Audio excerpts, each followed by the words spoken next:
রাজশাহী। কয়েক সেকেন্ডের মধ্যেই শুনতে পাবেন স্থানীয় বাংলা সংবাদ।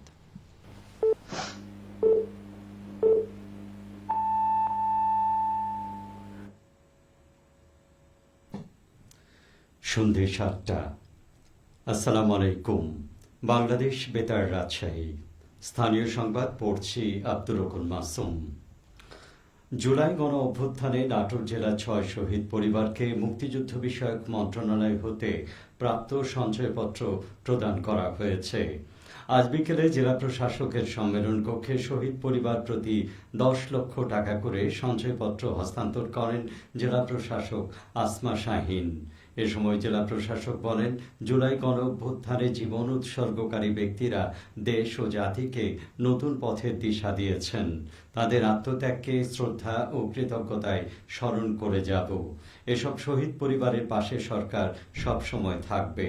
অতিরিক্ত জেলা প্রশাসক সার্বিক মোহাম্মদ আবুল হায়াত অনুষ্ঠানে সভাপতিত্ব করেন। বেকার যুবকদের কর্মসংস্থান সৃষ্টির লক্ষ্যে পাবনায় দিনব্যাপী জব ফেয়ার অনুষ্ঠিত হয়েছে। পাবনা টেকনিক্যাল স্কুল অ্যান্ড কলেজের আয়োজনে আজ দুপুরে এই মেলার উদ্বোধন করেন পাবনা জেলা প্রশাসক মোহাম্মদ মফিজুল ইসলাম। জেলা প্রশাসক বলেন, এটা সরকারের অত্যন্ত সময় উপযোগী সিদ্ধান্ত। আমাদের দেশে যেরকম সক্ষম ইয়াং জেনারেশন আছে, পৃথিবীর অনেক দেশেই তা নেই।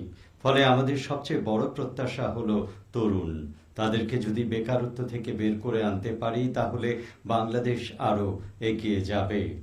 কলেজের অধ্যক্ষ প্রকৌশলী সিদ্দিকুর রহমানের সভাপতিত্বে আরও উপস্থিত ছিলেন কারিগরি শিক্ষা অধিদপ্তরের এসেট প্রকল্পের উপপ্রকল্প পরিচালক ১ প্রকৌশলী BM শরীফুল ইসলাম, পাবনা প্রেস ক্লাবের সভাপতি আখতারুজ্জামান আক্তার ও ইউনিভার্সাল গ্রুপের ব্যবস্থাপনা পরিচালক ডক্টর সোহানী হোসেন প্রমুখ। কারিগরি শিক্ষা অধিদপ্তরের অ্যাসেট প্রকল্পের আওতায় দিনব্যাপী এই মেলায় 15টি বেসরকারি প্রতিষ্ঠান স্টল দিয়েছে।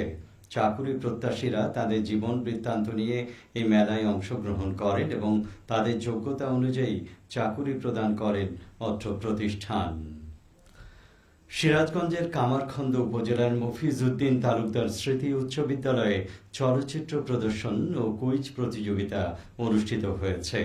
আজ দুপুরে শিক্ষার্থীদের মাঝে দুর্নীতি প্রতিরোধ বিষয়ে সচেতনতা বৃদ্ধির লক্ষ্যে সিরাজগঞ্জ জেলা তথ্য অফিস এই অনুষ্ঠানের আয়োজন করে। অনুষ্ঠানে প্রধান অতিথি হিসেবে উপস্থিত ছিলেন জেলা তথ্য অফিসের উপপরিচালক মোহাম্মদ আলী। বিদ্যালয়টির প্রধান শিক্ষক মোহাম্মদ আব্দুর রশিদের সভাপতিত্বে অনুষ্ঠানে আরও উপস্থিত ছিলেন কামারখন্দ উপজেলা একাডেমিক সুপারভাইজার আনন্দ কুমার মণ্ডল ও সহকারী শিক্ষক মোহাম্মদ নুরুল আলম। চলচ্চিত্র প্রদর্শনী ও কুইজ প্রতিযোগিতায় বিদ্যালয়ের বিভিন্ন শ্রেণীর প্রায় 400 শিক্ষার্থী অংশগ্রহণ করে। অনুষ্ঠান শেষে কুইজ প্রতিযোগিতায় বিজয়ীদের মধ্যে পুরস্কার বিতরণ করা হয়। নওগাঁ রানীনগর উপজেলার মাধ্যমিক স্কুল ও মাদ্রাসা পর্যায়ে শিক্ষার গুণগত মান উন্নয়নে প্রতিষ্ঠান প্রধানগণ এবং বিদ্যালয়ের পরিচালনা কমিটির সভাপতিদের নিয়ে মতবিনিময় সভা অনুষ্ঠিত হয়েছে। আজ রানীনগর উচ্চ বালিকা বিদ্যালয়ের আয়োজনে বিদ্যালয় প্রাঙ্গণে মতবিনিময় সভায় প্রধান অতিথি হিসেবে উপস্থিত থেকে বক্তব্য প্রদান করেন উপজেলা নির্বাহী কর্মকর্তা মোহাম্মদ রাকিবুল হাসান। রানীনগর উচ্চ বালিকা বিদ্যালয়ের পরিচালনা কমিটির সভাপতি মেজবাউল হক লিটনের সভাপতিত্বে ও বিদ্যালয়ের ভারপ্রাপ্ত প্রধান শিক্ষক মনোয়ার হোসেন তোতার সঞ্চালনায় সভায় বক্তব্য দেন উপজেলা মাধ্যমিক শিক্ষা কর্মকর্তা শফিউল আলম, উপজেলা বিএনপির সভাপতি এসাহাক আলী, উপজেলা জামায়াতে ইসলামের আমির আনজির হোসেন। এছাড়া মতবিনিময় সভায় উপজেলার মাধ্যমিক বিভিন্ন শিক্ষা প্রতিষ্ঠানের প্রধানগণ ও বিদ্যালয় পরিচালনা কমিটির সভাপতিবৃন্দ উপস্থিত ছিলেন। রাজশাহী বিভাগে ৩০২টি হাটে আসন্ন ঈদুল আজহা উপলক্ষে কোরবানির পশু কেনাবেচা হবে। এসব হাটের মধ্যে ১৬১টি স্থায়ী এবং ১৪১টি অস্থায়ী হাট। প্রাণী সম্পদ দপ্তরের তথ্য মতে হাটগুলো মেডিকেল টিম দ্বারা তত্ত্বাবধান করা হবে। বিভাগের প্রতিটি জেলায় পশু ক্রয় বিক্রয়ের জন্য স্থায়ী ও অস্থায়ী হাটসমূহে স্বাস্থ্য ব্যবস্থাপনা নিশ্চিত করতে ও গাভীর গর্ভ পরীক্ষা করতে 213টি ভেটেরিনারি মেডিকেল টিম গঠন করা হয়েছে। উল্লেখ্য যে এবছর এ বিভাগে প্রায় 43,44,000 কোরবানিযোগ্য পশু প্রস্তুত করেছেন কৃষক ও খামারিরা। আজ থেকে রাজশাহীতে গাছ থেকে আম সংগ্রহ ও বাজারজাতকরণ শুরু হয়েছে।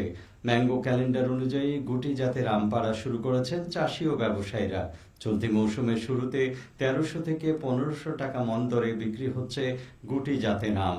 জেলা প্রশাসনের ঘোষিত ম্যাঙ্গো ক্যালেন্ডার অনুযায়ী এবার গোপালভোগ আম সংগ্রহ করা যাবে 22শে মে থেকে। লখনা বা লক্ষণভোগ ও রানীপসান আম পাড়া যাবে 25শে মে থেকে।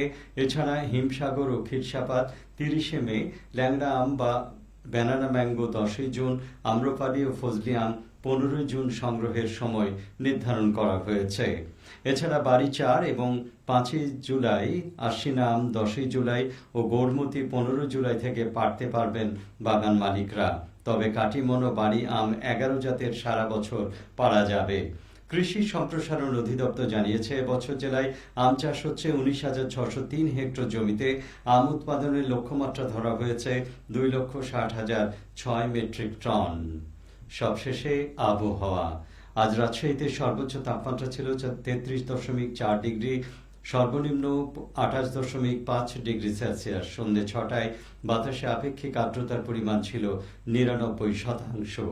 রাজশাহী ও পার্শ্ববর্তী এলাকায় আগামীকাল সূর্যোদয় ভোর 5টা 21 মিনিটে। সংবাদ শেষ হলো। আমাদের পরবর্তী স্থানীয় সংবাদ আগামীকাল সকাল 8টা 10 মিনিটে।